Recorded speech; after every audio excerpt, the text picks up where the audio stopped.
Um, this is my first time here. I'm so excited.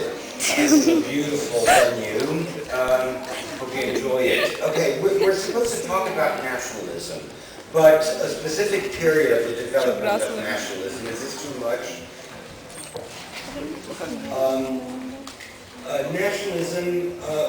Nationalism among the latecomers, especially Germany and Italy.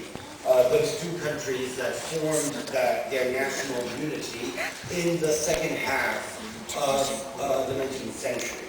That's why we call them latecomers. But the only topic I'm going to cover is not really the process through which Germany under Bismarck and Italy under Cavour obtained their unity. It's not just about the latecomers.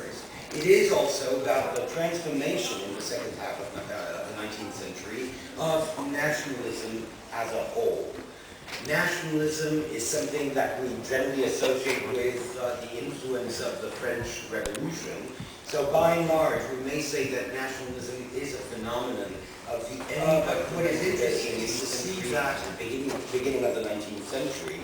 But what is interesting is to see that the first form, the first nature of nationalism will, in time, be transformed and become more modern, more violent, more exclusive, and therefore more consistent with what we today associate with nationalist ideology.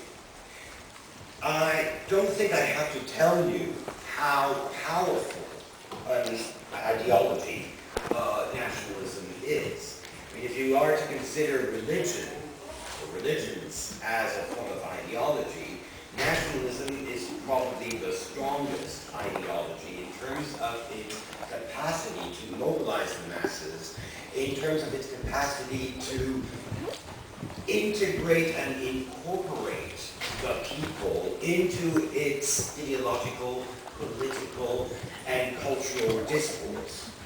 I mean, look around you and look at what is taking place in Turkey today, and you'll get a sense of how powerful nationalist discourse, nationalist ideology can be, and especially how powerful it can become in times of crisis, in times of doubt, in times when the people have a feeling that they cannot cling to some kind of a normal political environment.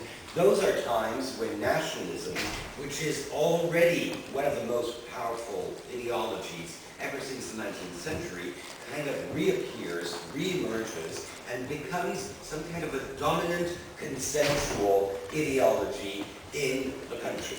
This is true not only of Turkey. I mean, look around you, look at France. What is happening in France today? There is a rising feeling of xenophobia, that is of a desire to exclude the other, that is foreigners, a desire to revitalize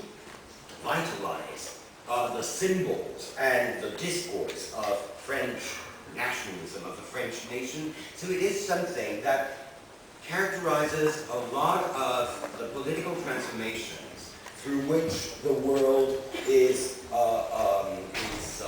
passing in these late years. So nationalism is powerful.